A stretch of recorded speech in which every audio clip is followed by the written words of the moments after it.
Welcome to Master Academy classes. Today we are going to discussing some MCQs relating to upcoming APP exam. So let's go through the questions. So first question, of the following statement, select the option that most accurately reflects the position contained in chapter 4 of IPC or chapter 3 of BNS.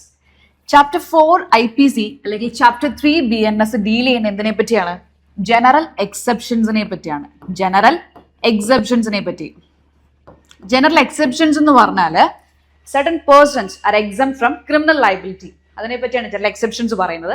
ആ general എക്സെപ്ഷൻസിനെ base ചെയ്ത് കുറച്ച് options ആണ് ഇവിടെ കൊടുത്തിരിക്കുന്നത്. ഇതിൽ ഏതാണ് correct എന്നുള്ളതാണ് ചോദ്യം. സോ ഫസ്റ്റ് ഓപ്ഷൻ നോക്ക്, nothing is an offence done by a child under 12 years of age. 12 വയസ്സിൽ താഴെയുള്ള കുട്ടികൾ ചെയ്യുന്നതൊന്നും ഒഫൻസ് അല്ല എന്നാണ് ഫസ്റ്റ് ഓപ്ഷനിൽ പറയുന്നത്. അത് ശരിയാണോ തെറ്റാണോ? സി 12 yearsൽ താഴെയുള്ള കുട്ടികൾ ചെയ്യുന്നതൊന്നും ഒഫൻസ് അല്ല എന്ന് നമ്മുടെ ജനറൽ എക്സെപ്ഷനിൽ എങ്ങും പറയുന്നില്ല. പക്ഷേ സെക്ഷൻ 20 പറയുന്നുണ്ട് 7 വയസ്സിൽ താഴെ ഉള്ള കുട്ടികൾ ചെയ്യുന്നത് ഒഫൻസ് അല്ല എന്ന്. കാരണം അവർ ഡോളി ഇൻകം ടാക്സ് ആയിട്ടായിരിക്കും നമ്മൾ പ്രിസ്യൂം ചെയ്യുന്നത്. അതായത് അവർക്ക് ഒരു ക്രൈം കമ്മിറ്റ് ചെയ്യാനുള്ള ഒരു മെന്റൽ എബിലിറ്റി ഇല്ല. അങ്ങനെ പ്രിസ്യൂം ചെയ്യാണ്.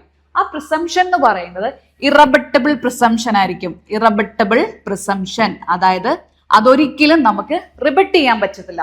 പ്രോസിക്യൂഷൻ ഒരിക്കലും പ്രൂഫ് കൊടുക്കാൻ പറ്റത്തില്ല. He has a mental ability to commit a crime. അയാൾക്ക് അങ്ങനെ ഒരു മെന്റൽ എബിലിറ്റി ഉണ്ടായിരുന്നു ആ ക്രൈം കമ്മിറ്റ് ചെയ്യാനുള്ള എന്നുള്ള പ്രൂഫ് പ്രോസിക്യൂഷൻ ഒരിക്കലും കൊടുക്കാൻ പറ്റില്ല.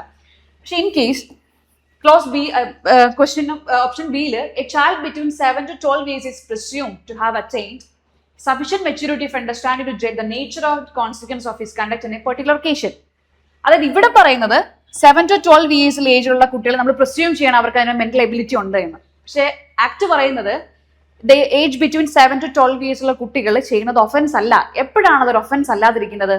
അതായത് ആ ഒഫൻസ് കമ്മിറ്റ് ചെയ്യുന്ന സമയത്ത് അവർക്ക് ഒരു സഫിഷ്യന്റ് മെച്യൂരിറ്റി ഉണ്ടാവാൻ പാടില്ല. Understanding the nature and consequence of his conduct in a particular occasion. ആ ആക്ട് കമ്മിറ്റ് ചെയ്യുന്ന സമയത്ത് അത് whether it is right or wrong എന്ന് മനസ്സിലാക്കാനുള്ള ഒരു മെച്യൂരിറ്റി ആ കുട്ടികൾക്കില്ല എങ്കിൽ അവർ ചെയ്യുന്നത് ഒരിക്കലും ഒഫൻസ് അല്ല. ഇവിടുത്തെ പ്രിസംഷൻ എന്ന് പറയുന്നത്, ഇവിടുത്തെ പ്രിസംഷൻ ഓഫ് ഇന്നസെൻസ് എന്ന് പറയുന്നത് is principle of immaturity of intellect base ചെയ്തിട്ടായിരിക്കും. ഇമ്മെച്യൂരിറ്റി ഓഫ് ഇന്റലക്ട്, അതായത് ആ സമയത്ത് ആ ക്രൈം കമ്മിറ്റ് ആ ഒഫൻസ് കമ്മിറ്റ് ചെയ്യുന്ന സമയത്ത് ആ കുട്ടികൾക്ക് അത് തിരിച്ചറിയാനുള്ള ഒരു മെന്റൽ എബിലിറ്റി ഇല്ലാത്തടത്തോളം കാലം, അത് ശരിയാണോ തെറ്റാണോ എന്ന് തിരിച്ചറിയാനുള്ള മെന്റൽ എബിലിറ്റി ഇല്ലാത്തടത്തോളം കാലം ആ ഒരു ആക്ട് ഒരിക്കലും ഒഫൻസ് ആയിരിക്കത്തില്ല. Then മൂന്നാമത്തെ നോക്ക്, intoxication is not valid defense if the thing intoxicated the offender was knowingly and willingly taken by him. Intoxication is not valid defense. എപ്പോഴാണ് അത് ഡിഫൻസ് അല്ലാത്തത്? If the thing intoxicated the offender was knowingly and willingly taken by him. അതായത് ആ intoxicated thing എന്ന് പറയുന്നത് offender മനഃപൂർവ്വം അല്ല അറിഞ്ഞുകൊണ്ടുമാണ് അത് ഉള്ളിൽ പോയിട്ടുള്ളതെങ്കിൽ, ഉള്ളിൽ ചെന്നിട്ടുള്ളതെങ്കിൽ അതൊരിക്കലും ഒരു വാലിഡ് ഡിഫൻസ് അല്ല. അത് കറക്റ്റ് അല്ലേ? നമ്മുടെ സെക്ഷനും അങ്ങനെ തന്നെയല്ലേ പറയുന്നത്? അതായത് ഇൻടോക്സിക്കേറ്റഡ് നമുക്ക് ഡിഫൻസ് ആവുന്നത് എപ്പോഴാണ്? ദ തിങ് ഇൻടോക്സിക്കേറ്റഡ് അഡ്മിനിസ്റ്റർ ചെയ്യുന്നതെന്ന് പറഞ്ഞാൽ without his knowledge or willingness. അങ്ങനെ ആണെങ്കിൽ മാത്രമേ ഇൻടോക്സിക്കേഷൻ ഒരു ഡിഫൻസ് ആയിട്ട് നമുക്ക് എടുക്കാൻ പറ്റത്തുള്ളൂ. അതിലൊരു ഇമ്പോർട്ടൻറ്റ് കേസ് ഉണ്ട്, ബസുദേവ് വേഴ്സസ് സ്റ്റേറ്റ് ഓഫ് പെപ്സൂന്റെ കേസ്. സോ ഇതൊരു ഇമ്പോർട്ടൻറ്റ് കേസാണ് ഇൻടോക്സിക്കേഷനിൽ വരുന്നത്. ഈ കേസിലാണ് ശരിക്കും കോടതി ഇന്റൻഷൻ, മോട്ടീവ്, നോളജ് ഈ 3 എലമെന്റ്സും ഡിഫറൻഷിയേറ്റ് ചെയ്തിട്ടുള്ളത്. ഒരു മോട്ടീവ് ഉണ്ടെങ്കിൽ മാത്രമേ നമുക്കൊരു ഇന്റൻഷൻ ക്രിയേറ്റ് ചെയ്യാൻ പറ്റത്തുള്ളൂ. ഈ നോളജ് എന്ന് ഇവിടെ ഉദ്ദേശിക്കുന്നത് ആ ആക്ട് കമ്മിറ്റ് ചെയ്തതിന് ശേഷമുള്ള കോൺസിക്വൻസിന്റെ അവയർനെസ്സിനെയാണ് നോളജ് എന്ന് പറയുന്നത്.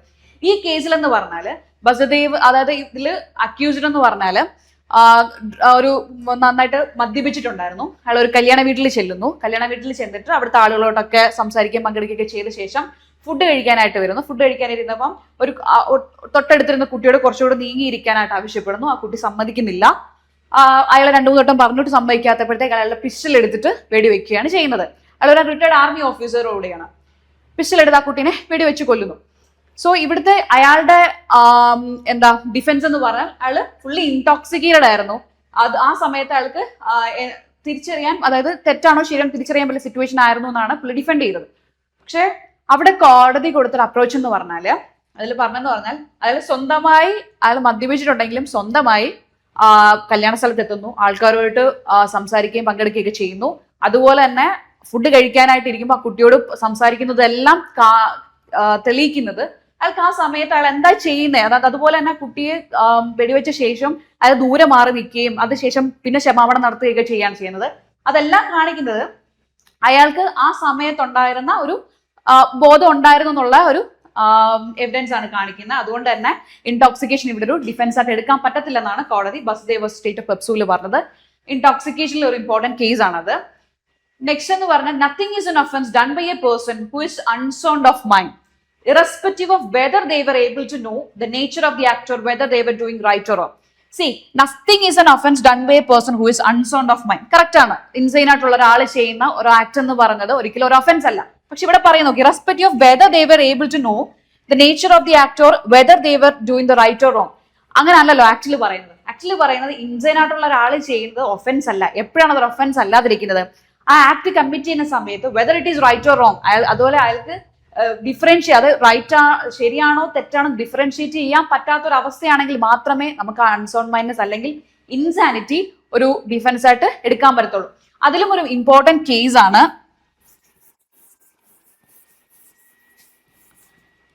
മക്നോട്ടന്റെ കേസ്, ഡാനിയൽ മക്നോട്ടന്റെ കേസ്.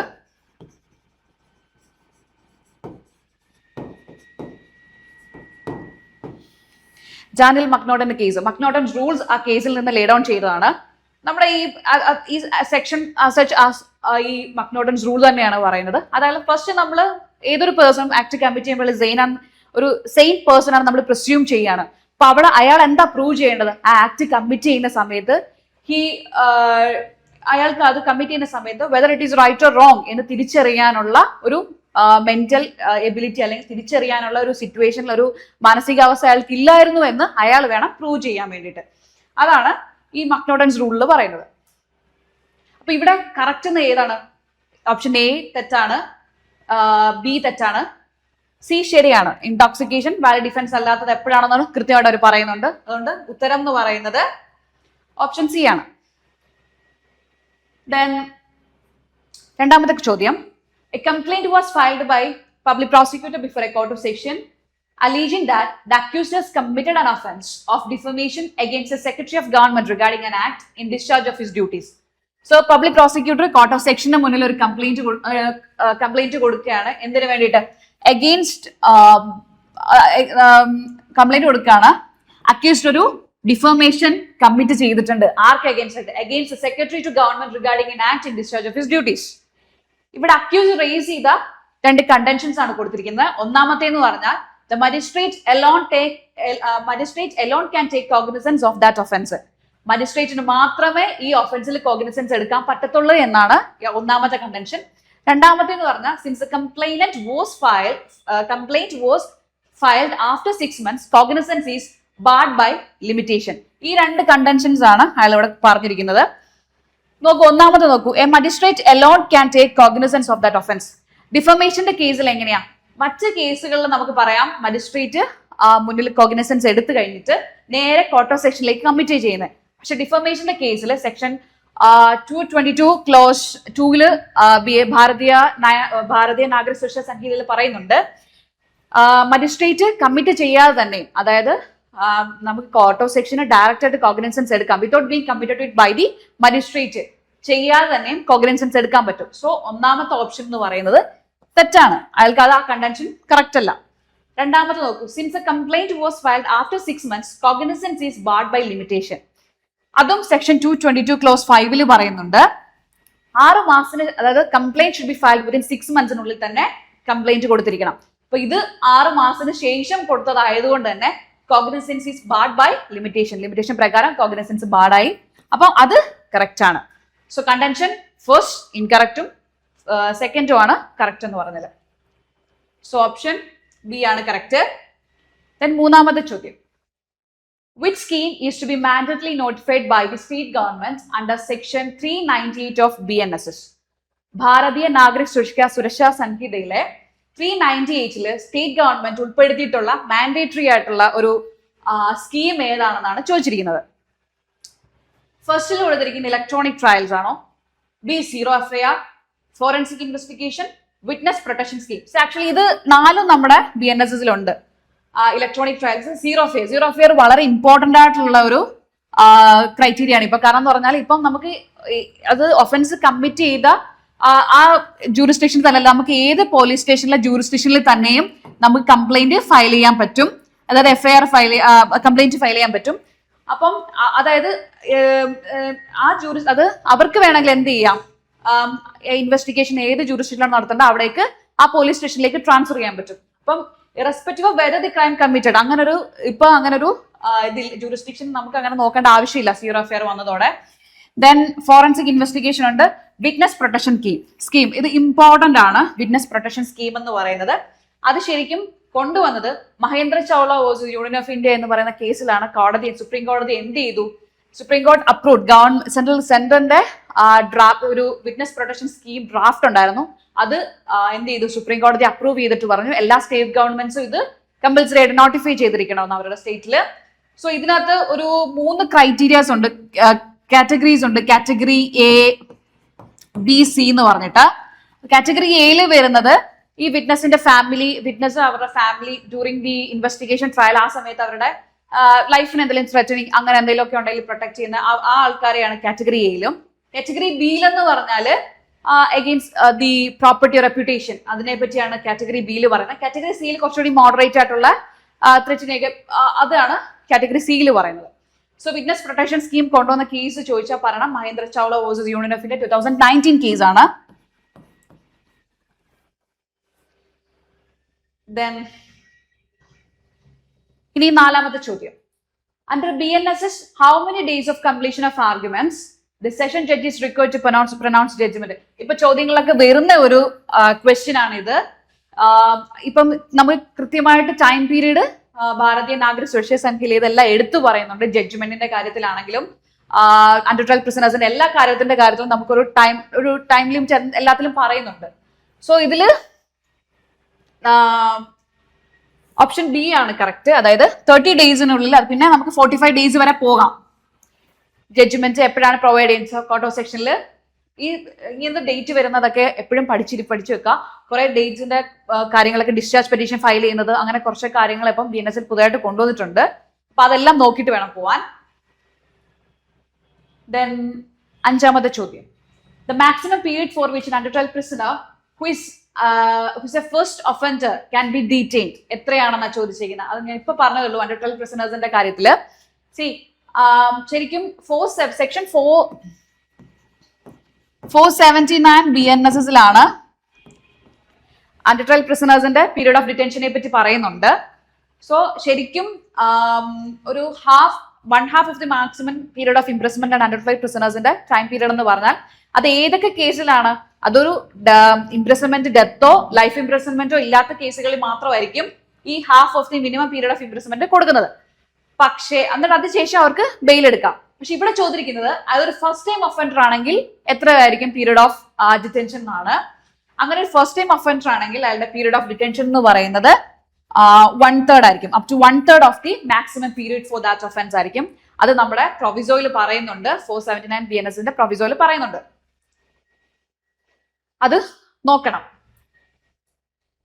ദെൻ 6ാമത്തെ ചോദ്യം, burner proof under section 104 BSA goes on shifting as a trial proceeds, never shift, may shift, both A and C. Correct.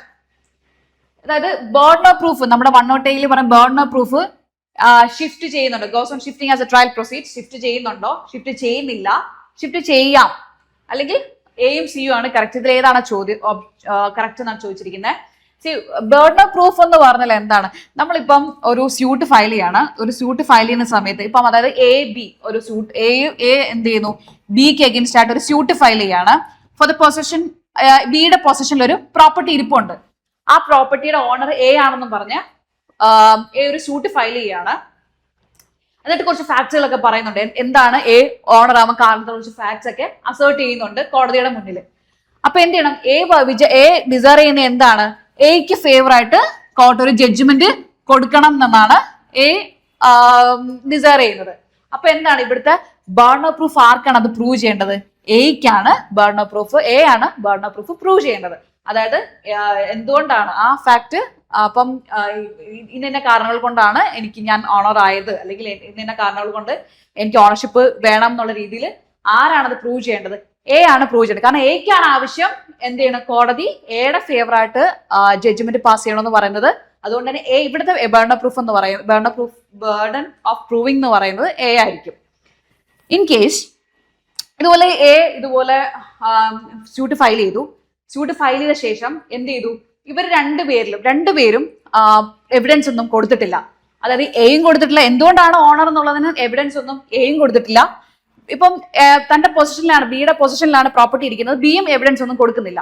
അപ്പൊ ഇപ്പം ഏതോ പാർട്ടി എവിഡൻസ് കൊടുത്തിട്ടില്ലെങ്കിൽ ആരുടെ ഇതിലാണോ കേസ് ഫെയിൽ ആകെ പോകുന്നത്, അപ്പം അവർക്കായിരിക്കും എന്ത് പറയാ, ഓണേഴ്സ് ഓഫ് പ്രൂഫിന്റെ കേസ് വരും. അതായത് ഓണേഴ്സ് ഓഫ് പ്രൂഫ് എന്ന് പറയുന്നത് എപ്പോഴും ഷിഫ്റ്റ് ചെയ്തുകൊണ്ടേയിരിക്കും. അതായത് ഇപ്പം എയിൽ നിന്ന് ബിയിലോട്ടും ബിയിൽ നിന്ന് എയിലോട്ടും, ഇപ്പം എ ഒരു പ്രൂഫ് കൊടുത്തു കഴിഞ്ഞിട്ട് ഇപ്പം എന്തെങ്കിലും ഓണർഷിപ്പ് ബേസ് ചെയ്തിട്ട് അവർ എന്തെങ്കിലും എവിഡൻസ് കൊടുത്തുന്നിരിക്കും, അത് റിബട്ട് ചെയ്യാൻ വേണ്ടി ആര് കൊടുക്കണം? അടുത്ത് ബി കൊടുക്കണം. അപ്പൊ അത് ഫെയിലായി, അത് ആ ഒരു പ്രൂഫ് കൊടുക്കാതെ അത് കേസ് ഫെയിൽ ആവുന്നത് ബിക്കായിരിക്കും.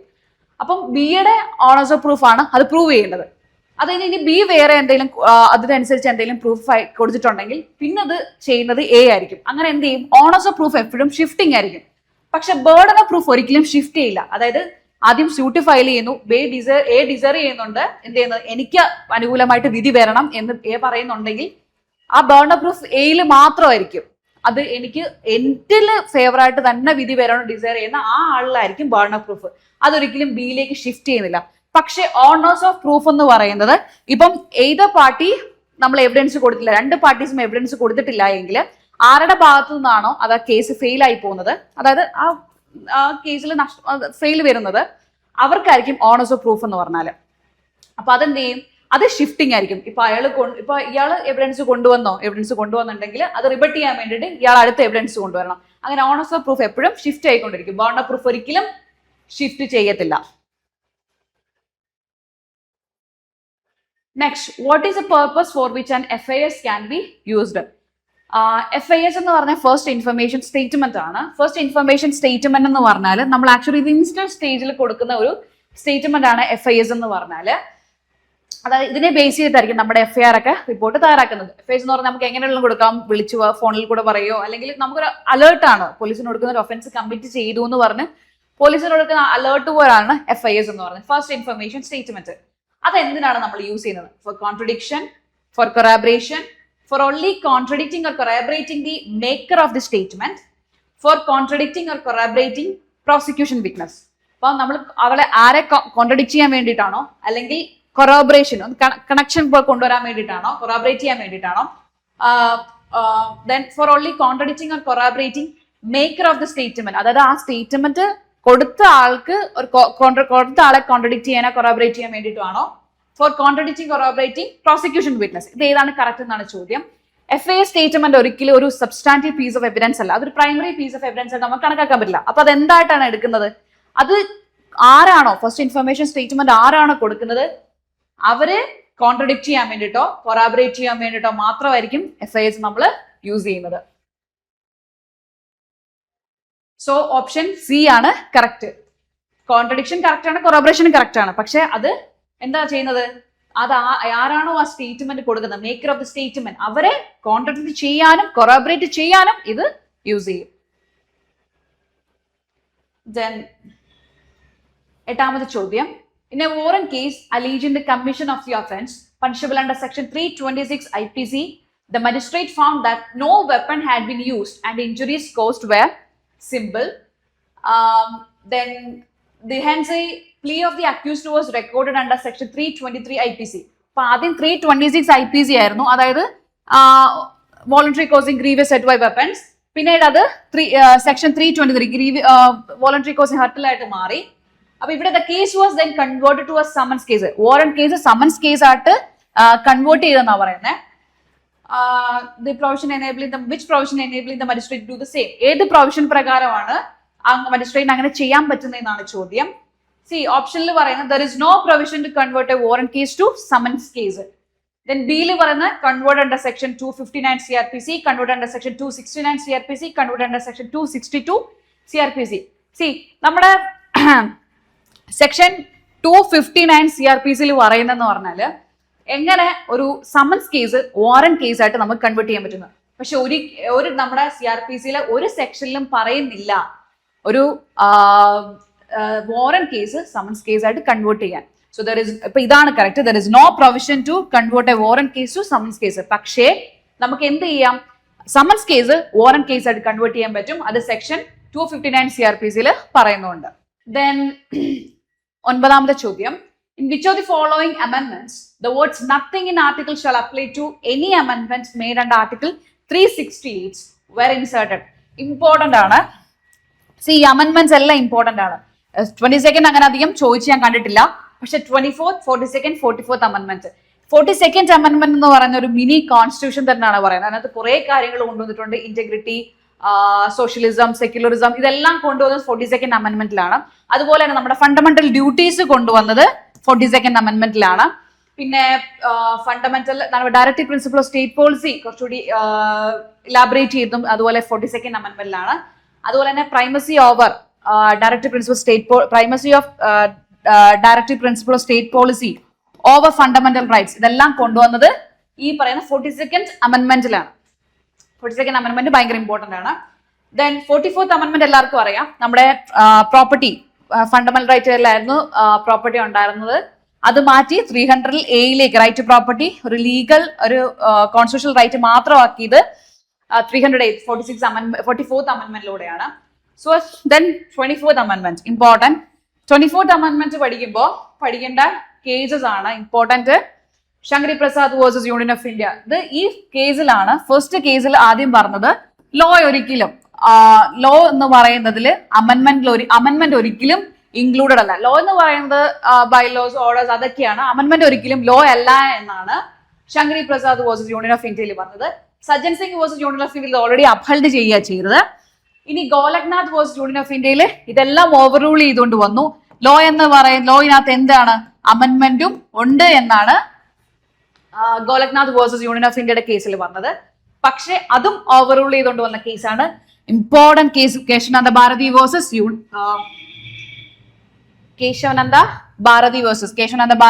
യൂണിയൻ ഓഫ് ഇന്ത്യയുടെ കേസ് ഒരു ബെഞ്ച് മാർക്ക് കേസ് ആണ്. 13 ബെഞ്ച് ഓഫ് ജഡ്ജസ് ഡിസൈഡ് ചെയ്ത കേസാണ്. ഇമ്പോർട്ടന്റ് കേസ് ആണ് കേശവാനന്ദ ഭാരതിയുടെ കേസ്. കേശവാനന്ദ ഭാരതിൽ എന്ത് ചെയ്തു, ഗോലക്നാഥ് ഓവർ റൂൾ ചെയ്തുകൊണ്ട് പറഞ്ഞു എന്താണ്, ലോ എന്ന് പറഞ്ഞതിൽ ഒരിക്കലും അമെന്റ്മെന്റ് ഉൾപ്പെടത്തില്ല. തിരിച്ച് അതായത് ലോയിൽ അമെന്റ്മെന്റ് ഇല്ല എന്നാണ് പറഞ്ഞത്. ദെൻ സോ 24th അമെന്റ്മെന്റിലാണ് അപ്പൊ എന്ത് ചെയ്തത്, ഈ വേർഡ്സ് ആഡ് ചെയ്തിട്ട് 24th അമെന്റ്മെന്റിലാണ്. ഇമ്പോർട്ടന്റ് അമെന്റ്മെന്റ് ആണ്. ദെൻ 10ാമത് ചോദ്യം, the feature suspension of fundamental rights during emergencies taken from. ഇത് എല്ലാ നെറ്റിന്റെയും എല്ലാ എക്സാമിനും മുനിസിപ്പൽ എല്ലാ എക്സാമിനും ചോദിക്കുന്ന ഒരു ചോദ്യമാണ്. നമ്മുടെ സോഴ്സ് ഏതാണെന്നുള്ള ചോദ്യം. സി ഇപ്പൊ ഇവിടെ ചോദിച്ചിരിക്കുന്നത് എമർജൻസി, അതായത് suspension of fundamental rights during emergency എവിടെ നിന്നാണ് എടുത്തിട്ടുള്ളത്? Irish, Australia, Weimar constitution, Germany or US. C Irish കോൺസ്റ്റിറ്റ്യൂഷനിൽ നമ്മൾ ഡയറക്റ്റീവ് പ്രിൻസിപ്പിൾസ് എടുത്തിട്ടുണ്ട്. ഓസ്ട്രേലിയയിൽ നിന്ന് കൺകറന്റ് ലിസ്റ്റ് ആണ് എടുത്തിട്ടുള്ളത്, കൺകറന്റ് ലിസ്റ്റ്. ദെൻ US നിന്നാണ് നമ്മുടെ fundamental rights, independent fundamental rights judicial review എല്ലാം എടുത്തിട്ടുള്ളത് US കോൺസ്റ്റിറ്റ്യൂഷനിൽ നിന്നാണ്. Suspension of fundamental rights during emergency നമ്മൾ എടുത്തിട്ടുള്ളത് വെയ്മർ കോൺസ്റ്റിറ്റ്യൂഷൻ ഓഫ് ജർമ്മനി എന്നാണ്. സി ഇത് നോക്കേണ്ടതാണ്, വളരെ ഇമ്പോർട്ടന്റ് ആണ്. ഇതിൽ ഞാൻ പറയാത്ത ഫണ്ടമെന്റൽ ഡ്യൂട്ടീസ് അത് സോവിയറ്റ് യൂണിയനിൽ നിന്നാണ് എടുത്തിട്ടുള്ളത്. ദെൻ അതുപോലെ federation with strong centre Canadian കോൺസ്റ്റിറ്റ്യൂഷനിൽ നിന്നാണ് എടുത്തിട്ടുള്ളത്. Then single citizenship, rule of law, parliamentary government, cabinet system, ഇത് ബ്രിട്ടീഷ് കോൺസ്റ്റിറ്റ്യൂഷനിൽ നിന്നാണ്. ഇത് വളരെ ഇമ്പോർട്ടന്റ് ആണ്, നോക്കിയിട്ട് വേണം പോവാൻ.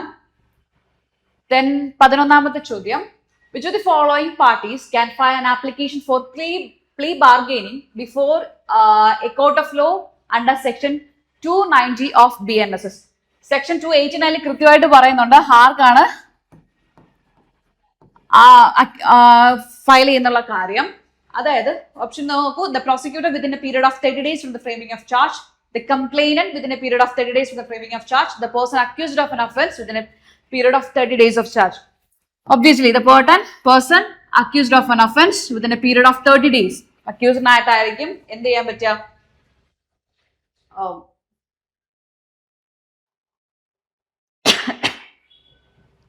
ഇത് ഫയൽ ചെയ്യാൻ പറ്റുക. The person accused of an offence within a period of 30 days എന്ത് ചെയ്യാം? നമുക്ക് പ്ലീ ബാർഗൈനിങ് ഫയൽ ചെയ്യാൻ പറ്റും. അതും പ്ലീ ബാർഗൈനിങ് ഫയൽ ചെയ്യുന്നത് ഏതൊക്കെ, അതായത് ഡെത്തോ ഇംപ്രിസൺമെന്റ്, ലൈഫ് ഇംപ്രിസൺമെന്റോ ഇംപ്രിസൺമെന്റ് എക്സീഡിങ്, അതായത് imprisonment four A period exceeding 7 years ഒരിക്കലും നമുക്ക് പ്ലീ ബാർഗൈനിങ് കൊടുക്കാൻ പറ്റത്തില്ല. അതുപോലെ തന്നെ സോഷ്യോ എക്കണോമിക് കേസസിലും അതുപോലെ എഗെയിൻസ്റ്റ് വിമൻ, ചിൽഡ്രൻ, ഈ കേസസിലൊന്നും ഒരിക്കലും പ്ലീ ബാർഗൈനിങ് കൊടുക്കാൻ പറ്റത്തില്ല. സോ ഓപ്ഷൻ സി ആണ് കറക്റ്റ്, ഓപ്ഷൻ ബി ആണ് കറക്റ്റ്. Then section 12ാമത്തെ ചോദ്യം, which one of the following statement in respect of directions of the Supreme Court in Arnesh Kumar versus State of Bihar? വളരെ important ആയിട്ടുള്ള കേസാണ്. ഇപ്പം ഭാരതീയ നാഗരിക് സുരക്ഷാ സംഹിതയിലും ഏറ്റവും important ആയിട്ടുള്ള കേസാണ് Arnesh Kumar versus state of ബീഹാറിന്റെ കേസ്. ഈ കേസ് എന്ന് പറഞ്ഞാൽ, ഈ കേസിന് മുന്നേ എന്ന് പറഞ്ഞാല് എന്താ പറയാ, അതായത് irrespective of the term of imprisonment അതൊന്നും നോക്കാതെ തന്നെ ഒരു കേസ് പോലീസിന്, ഒരു കംപ്ലൈന്റ് പോലീസിന് മുന്നിൽ വരുമ്പോൾ അവർ ഡയറക്ട്ലി അങ്ങ് അറസ്റ്റ് ചെയ്യുകയാണ്. അറസ്റ്റ് ചെയ്ത് കഴിഞ്ഞിട്ട് എന്ത് ചെയ്തു, ഇതിന്റെ ഭാഗമായിട്ട് നമുക്ക് ഭയങ്കര ജുഡീഷ്യൽ ഭയങ്കര ക്രൗഡഡ് ആയി, കേസ് ഡിസ്പോസ് ചെയ്യാനും എല്ലാത്തിനും ഭയങ്കര ഡിലേ ഒക്കെ വന്നു. അതിനുശേഷം ഈ കേസിലാണ് കുറച്ച് ഗൈഡ് ലൈൻസ് കോടതി കൊണ്ടുവന്നത്. കാരണം ഈ കേസിൽ എന്ന് പറഞ്ഞാൽ നമ്മുടെ 498A അല്ലെങ്കിൽ ഡൗറി പ്രൊഹിബിഷൻ ആക്ടിന്റെ ഒക്കെ ഒരുപാട് മിസ്യൂസ് നടന്ന കേസാണ്. സോ അത് ഒക്കെ എടുത്തു പറഞ്ഞിട്ടാണ്, ആ 498 ഒക്കെ എടുത്തു പറഞ്ഞിട്ടുള്ള ഒരു കേസ് കൂടിയാണ് Arnesh Kumar versus state of ബീഹാറിന്റെ കേസിൽ. ഇവിടെ കോടതി കുറച്ച് ഡയറക്ഷൻസ് കൊടുക്കുകയാണ്. അതായത് ഇപ്പോൾ ഒരാളെ അറസ്റ്റ് ചെയ്യുന്നതിന് മുന്നേ അതൊന്നെങ്കിൽ 498Aയിലെയോ അല്ല എങ്കിൽ നമ്മുടെ സെക്ഷൻ 35 BNS, സെക്ഷൻ 35 BNSൽ നേരത്തെ 41 CRPC അതിൽ കുറച്ച് ക്രൈറ്റീരിയാസ് പറയുന്നില്ലേ, വിത്തൗട്ട് വാറന്റ് എപ്പോഴൊക്കെയാണ് അറസ്റ്റ് ചെയ്യാൻ പറ്റുന്നുള്ളത്. ആ സിറ്റുവേഷൻസിലോ അങ്ങനെ അറസ്റ്റ് ചെയ്യുന്നതിന് മുന്നേ പോലീസ് ഒരു എന്ത് ചെയ്തിരിക്കണം, ഒരു തറോലി ചെക്ക് ചെയ്തിരിക്കണം എല്ലാ കാര്യങ്ങളും. ആ ചെക്ക് ലിസ്റ്റ് ഫുള്ള് ഈ 35ലെ 41ലെ പറഞ്ഞിരിക്കുന്ന ക്രൈറ്റീരിയസ് എല്ലാം കംപ്ലീറ്റ് ആണോ എന്ന് ചെക്ക് ചെയ്തിരിക്കണം. അതുപോലെ തന്നെ ഡിറ്റൻഷൻ ഓതറൈസ് ചെയ്യുമ്പോൾ മജിസ്ട്രേറ്റും എടുക്കേണ്ട കുറച്ച് ഗൈഡ് ലൈൻസിനെ പറ്റിയും ഈ ഇതിൽ ഡയറക്റ്റ് ചെയ്യുന്നുണ്ട്. ഈ കേസിലാണ് അത് പറയുന്നത്. ഇപ്പൊ ഫസ്റ്റ് ഡയറക്ഷൻസ് നോക്കാം. ഇതിൽ ഏതാണ് തെറ്റ് എന്നുള്ളതാണ് ചോദ്യം. First, directions are applied to cases under section 498 of IPC or section 4 of Dowry Prohibition Act. Also to other cases where offence is punishable with imprisonment which may extend to 7 years or with or without fine. Correct അല്ലേ? നമ്മുടെ section 35ൽ പറഞ്ഞിരിക്കുന്ന ഒരു criteria ആണിത്. 35 clause 1 clause Bയിൽ പറഞ്ഞിരിക്കുന്നത് offence is punished if imprisonment which may extend to less than 7 years or which may extend to 7 years. അതുവരെ ഉള്ളവർക്കാണ് ഇത് apply ചെയ്യുന്നത്. രണ്ട്, the magistrate while authorizing detention of the accused is to peruse the report furnished by the police officer and only after recording the satisfaction the magistrate must authorize the detention. So first നമ്മൾ ഈ പറയുന്ന അക്യൂസ്ഡിനെ മജിസ്ട്രേറ്റിന് മുമ്പിൽ ഹാജരാക്കുമ്പോഴും എന്ത് ചെയ്യണം, police officers ആ check list ഉണ്ടല്ലോ നമ്മുടെ ഈ 35 41 CRPCയിൽ പറഞ്ഞ ക്രൈറ്റീരിയ, ആ ക്രൈറ്റീരിയ എന്ത് ചെയ്തിരിക്കണം, നമ്മുടെ മജിസ്ട്രേറ്റിന് മുമ്പിൽ ബോധിപ്പിക്കുകയും ചെയ്തിരിക്കണം. അതെല്ലാം അനലൈസ് ചെയ്തതിനു ശേഷം മാത്രമേ എന്ത് ചെയ്യത്തുള്ളൂ, മജിസ്ട്രേറ്റ് ഡിറ്റൻഷന് ഓതറൈസ് ചെയ്യത്തുള്ളൂ. അതുപോലെ തന്നെ decision not to arrest the accuse must be forward to the magistrate within 2 weeks from the date of institution. ഈ 35ൽ പറയുന്നുണ്ട് ചില കേസസിൽ നമുക്ക് അറസ്റ്റ് നെസസറി ആയിരിക്കത്തില്ല, ആവശ്യമില്ലായിരിക്കും. ആ സമയത്ത് എന്ത് ചെയ്യും, അറസ്റ്റിന് മുന്നേ അല്ലെങ്കിൽ വാറന്റ് ഇഷ്യൂ ചെയ്യുന്ന നോട്ടീസ് ആയിരിക്കും ഇഷ്യൂ ചെയ്യുന്ന അക്യൂസിനോട്. ചില സിറ്റുവേഷൻസിൽ അറസ്റ്റ് നമുക്ക് അൺനെസസറി ആയിരിക്കും. അപ്പൊ എന്ത് ചെയ്യും, ഒരു നോട്ടീസും ഒരു വാറന്റ് ഇഷ്യൂ ചെയ്യുന്നതിന് മുന്നേ അല്ലെങ്കിൽ സമൻസ് ഇഷ്യൂ ചെയ്യുന്നവരെ ഒരു നോട്ടീസ് അയക്കും. ആ നോട്ടീസ് പ്രകാരം നോട്ടീസ് കംപ്ലൈന്റ് ചെയ്തുകൊണ്ട് അവരെന്ത് ചെയ്യും, പോലീസിന് മുന്നിൽ ഹാജരായിട്ട് അവർ ഇൻവെസ്റ്റിഗേഷന് സഹകരിക്കുകയും ചെയ്യും. സോ അപ്പൊ ആ കേസിൽ അറസ്റ്റ് നെസസറി അല്ലാത്ത സിറ്റുവേഷൻസിൽ എന്ത് ചെയ്യണം, അവരെ ചോദ്യം ചെയ്യൽ കഴിഞ്ഞപ്പോൾ അറസ്റ്റ് നെസസറി അല്ലെങ്കിൽ അവർ വിട്ടയക്കുക ചെയ്യുന്നത്.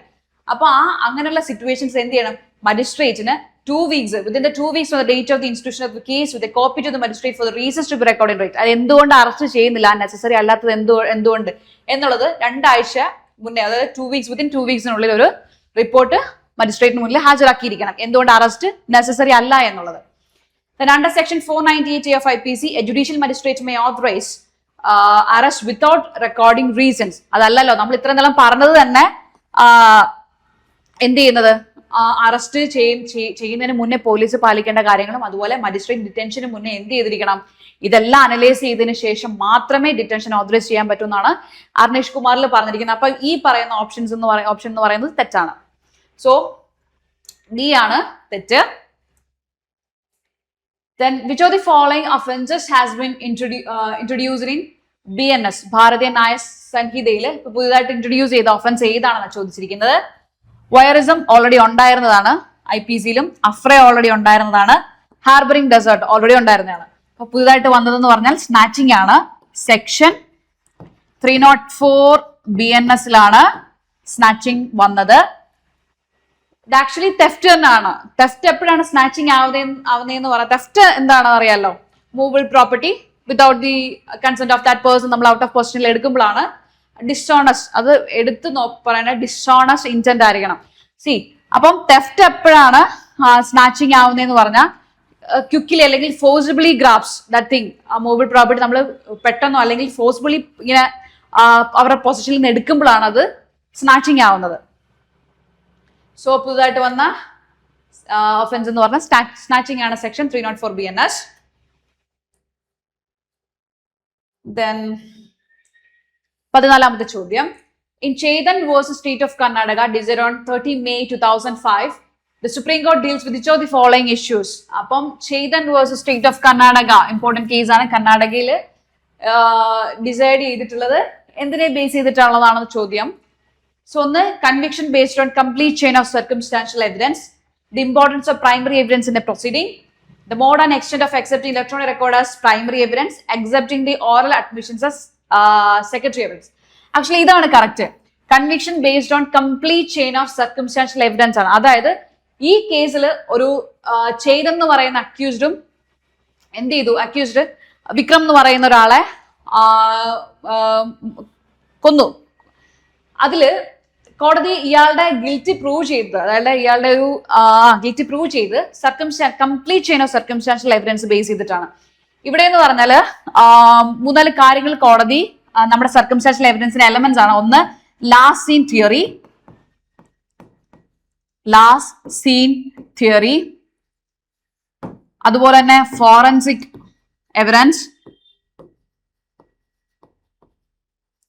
അക്യൂസ്ഡിന്റെ കണ്ടക്ട്, ഇതെല്ലാം ഇവിടെ കോടതി കൺസിഡർ ചെയ്തു. ഇത് ലാസ്റ്റ് സീൻ തിയറി എന്ന് പറഞ്ഞാൽ അവസാനമായിട്ട് അക്യൂസ്ഡിനൊപ്പമാണ് വിക്ടിമിനെ കണ്ടിട്ടുള്ളത്, അതിനുശേഷം ആരും കണ്ടിട്ടില്ല.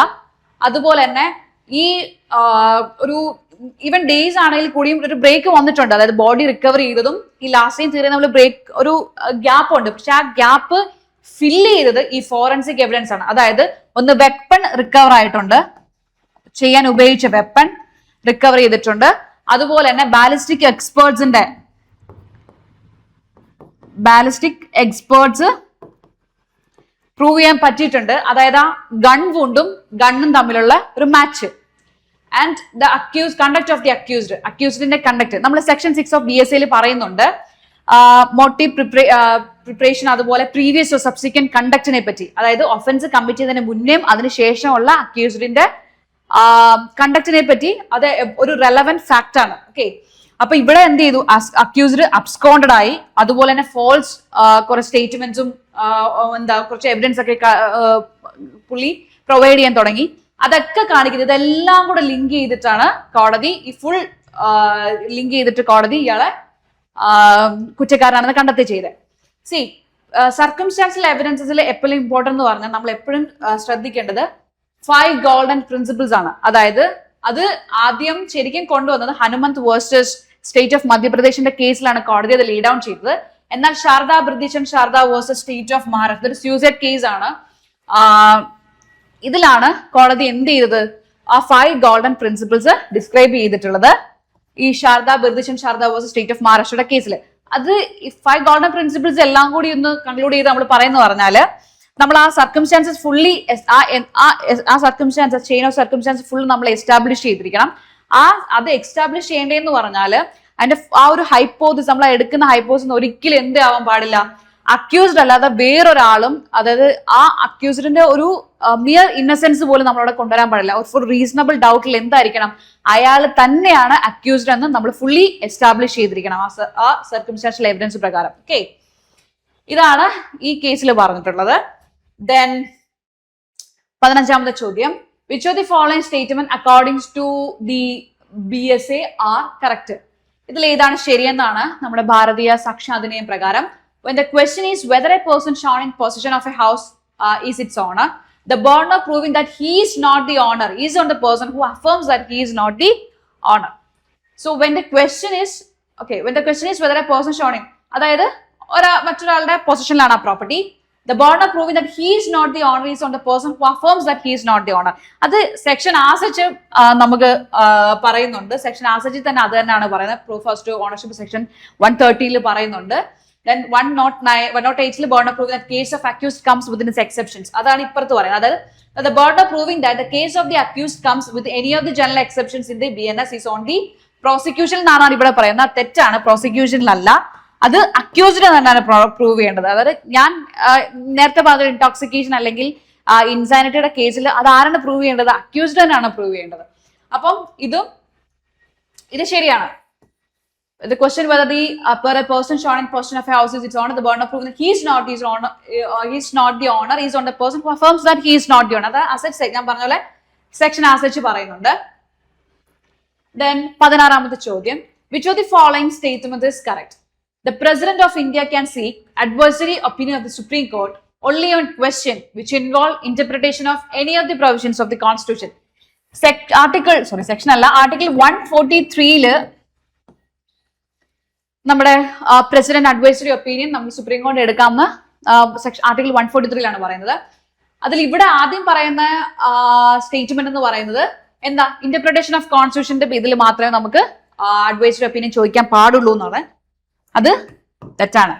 In a case, the Supreme Court has decided a writ petition filed by the Union of India under Article 32 of the Constitution. One cannot file a writ petition again under Article 226. Correct അല്ലേ? 32 ആദ്യം പോയി പിന്നെ 226 പ്രകാരം പിന്നെ പോകാൻ പറ്റത്തില്ല.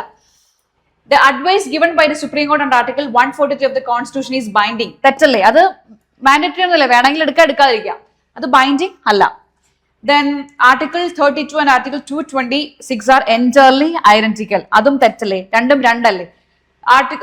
Section 226 പ്രത്യേകത നമുക്ക് ലീഗൽ റൈറ്റിനും നമുക്ക് ഹൈക്കോടതി, ഇത് 32 നമ്മൾ സുപ്രീം കോടതിയിൽ പോകുന്നത്, 226 നമുക്ക് എന്ത് ചെയ്യാം, നമ്മുടെ ഫണ്ടമെന്റൽ റൈറ്റ്സിൽ മാത്രമല്ല നമുക്ക് ലീഗൽ റൈറ്റ് വയലേറ്റ് ചെയ്യുമ്പോൾ നമുക്ക് എന്ത് ചെയ്യാം, 226 പ്രകാരം നമുക്ക് ഹൈക്കോടതിയിൽ പോകാൻ പറ്റും. 32 ഫണ്ടമെന്റൽ റൈറ്റിന്റെ വയലേഷൻ ആണ്, നമ്മൾ 32 സുപ്രീം കോടതിയിൽ പോകുന്നത്. സോ കറക്റ്റ് എന്ന് പറയുന്നത് ഇതാണ് കറക്റ്റ്. Then 17ാമത്തെ ചോദ്യം, the joint sitting of both House of Parliament is permissible under the Constitution of India in which of the following cases? Article 108 joint സിറ്റിങ്ങിനെ പറ്റി പറയുന്നത്. ഈ ബില്ലിനെ സംബന്ധിച്ചുള്ള കാര്യങ്ങളൊക്കെ ഭയങ്കര ഇമ്പോർട്ടന്റ് ആണ്. അത് നമ്മുടെ മണി ബിൽ, ഫിനാൻഷ്യൽ, അതെല്ലാം നോക്കിയിട്ട് വേണം പോകാനായിട്ട്.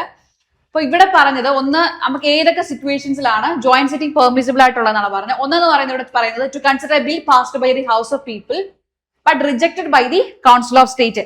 108 ആർട്ടിക്കിൾ 108 3 കാര്യങ്ങൾ പറയുന്നുണ്ട് ഏതൊക്കെ സാഹചര്യങ്ങളാണ് ജോയിന്റ് സിറ്റിംഗ് വരുന്നതെന്ന്.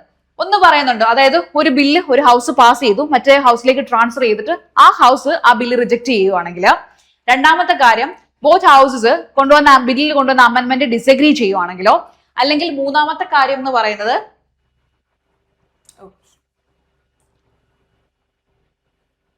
മൂന്നാമത്തെ കാര്യം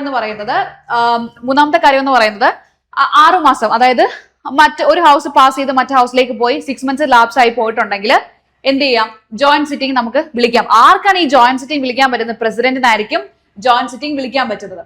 സോ ഇവിടെ ഒന്നാമത്തെ കാര്യം പറഞ്ഞു, to consider bill passed by the house of people but rejected by the council of state. Correct അല്ലേ? ഒരു bill house of people pass ചെയ്തു, പക്ഷേ കൗൺസിൽ ഓഫ് സ്റ്റേറ്റ് റിജക്ട് ചെയ്തു, നമുക്ക് ജോയിന്റ് സിറ്റിംഗ് വിളിക്കാം. 108 പറയുന്നുണ്ട്. രണ്ടാമത്തെ പറയും to consider proclamation issued under article 356 constitution, എങ്ങും പറയുന്നില്ല. To consider an address for the removal of chief election commissioner, പറയുന്നില്ല. Then the more than 3 months, ഇവിടെ ശരിക്കും പറയുന്നത് 3 months അല്ല, 6 months ആണ്. Have lapsed from the date of reception of the bill by either house without the bill being passed by it. അതായത് bill pass ചെയ്യാതെ തന്നെ എന്ത് ചെയ്തു, 6 മാസത്തിന് ശേഷം അത് ലാപ്സ് ആയി പോവുകയാണെങ്കിൽ എന്ത് ചെയ്യാം, നമ്മൾ ജോയിന്റ് സിറ്റിംഗ് വിളിക്കാവുന്നതാണ് 6 മാസത്തെ. പക്ഷെ ഇവിടെ 3 മാസം കൊടുത്തിരിക്കുന്നത് തെറ്റാണ്. സോ ഫസ്റ്റ് ആണ് correct.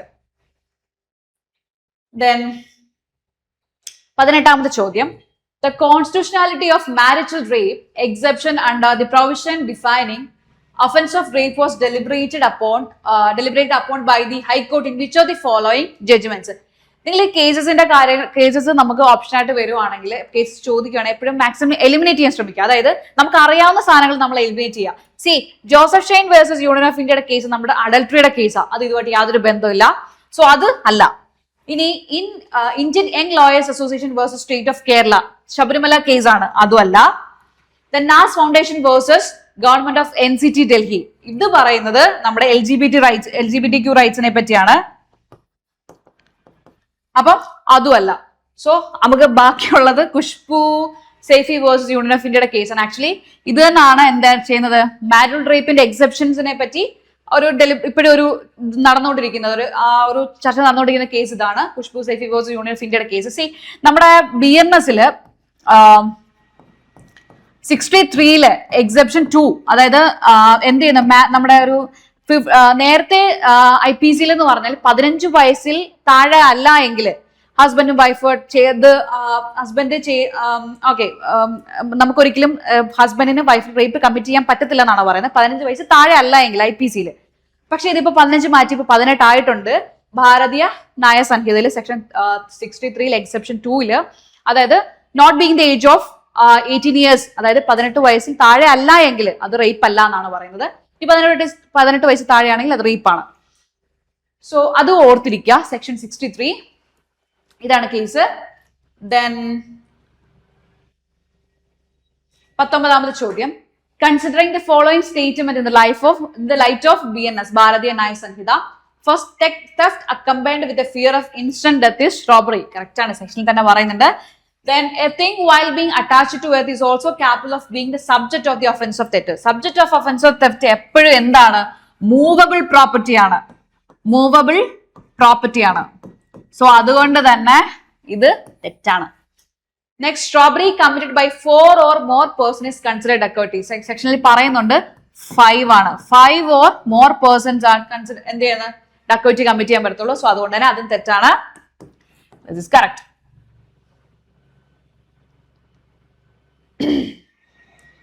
Then, which of the following statements with regard to section 132 BSA are correct? BSA ഏതാണ് കറക്റ്റ് എന്നാ ചോദിച്ചിരിക്കുന്നത്. A client approaches his advocates B requesting him to defend him in a case of forgery committed by him. This communication is not protected from disclosure. See, അതായത് client അഡ്വക്കേറ്റിനെ approach ചെയ്യാണ്, അയാൾ request ചെയ്യാണ് to defend him in a case of forgery committed by him. And this communication is not protected എന്നാണ് ഇവിടെ പറയുന്നത്. Not protected from disclosure. അത് തെറ്റല്ലേ? സെക്ഷനിൽ എന്താ പറയുന്നത്, ആ കമ്മ്യൂണിക്കേഷൻ പ്രൊട്ടക്റ്റഡ് ആണ്, അത് പ്രിവിലേജ് കമ്മ്യൂണിക്കേഷൻ ആണ്, പ്രൊട്ടക്റ്റഡ് ആണ്. Then B-ല് a client says to his advocate B, I wish to obtain possession of property by use of a forged document on which I request you to sue.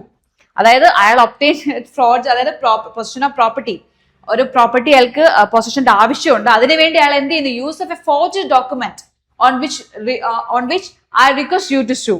അപ്പം ഇത് ശരിക്കും എന്താണ്, ഈ communication protected ആണെന്നാണ് ഇവിടെ പറയുന്നത്. Protected ആണോ ഇല്ലയോ? സി, ആ കമ്മ്യൂണിക്കേഷൻ എന്ന് പറയുന്നത് അതെന്താണ്, being made in furtherance of A criminal purpose ആണ്. അതുകൊണ്ട് തന്നെ എന്താണ്, അത് പ്രൊട്ടക്റ്റഡ് അല്ല. സോ ഇത് രണ്ടും തെറ്റാണ്. So this all about MCQs. ഇത്രയാണ് നമ്മൾ ചെയ്തത്. അപ്പം MCQs എപ്പോഴും എല്ലാ എക്സാമിനും MCQs എത്ര വർക്ക്ഔട്ട് ചെയ്യാൻ പറ്റുമോ അത്ര MCQs നിങ്ങൾ വർക്ക്ഔട്ട് ചെയ്യണം. പിന്നെ അതുപോലെ ഞാൻ കുറച്ച് കൂടുതലും നോട്ട്സ് ഒന്നും ഞാൻ ഇതിട്ടില്ല, ആ ഓപ്ഷൻസ് മാത്രമാണ് ഞാൻ കൂടുതലും കൊടുത്തത്. കാരണം എന്ന് പറഞ്ഞാൽ ജസ്റ്റ് സെക്ഷൻ മാത്രം നമ്മൾ എപ്പോഴും എല്ലാ എക്സാമിനും മെയിൻ ആയിട്ട് നോക്കേണ്ട ബെയർ ആക്ട് എപ്പോഴും നമ്മൾ പഠിച്ചിരിക്കണം. അപ്പൊ അതുപോലെ ജസ്റ്റ് ആ സെക്ഷൻ മാത്രം നിങ്ങൾ ഇപ്പൊ ഞാൻ ഈ സെക്ഷൻ മാത്രം കൊടുത്ത് നിങ്ങൾ ആ സെക്ഷൻ പോയി നോക്കുമ്പോൾ നിങ്ങൾക്ക് മനസ്സിലാവും അത്. സെക്ഷൻ എപ്പോഴും 1, 2, 3 തവണ സെക്ഷൻസ് എപ്പോഴും വായിക്കാൻ ശ്രമിക്കുക. So thank you for listening.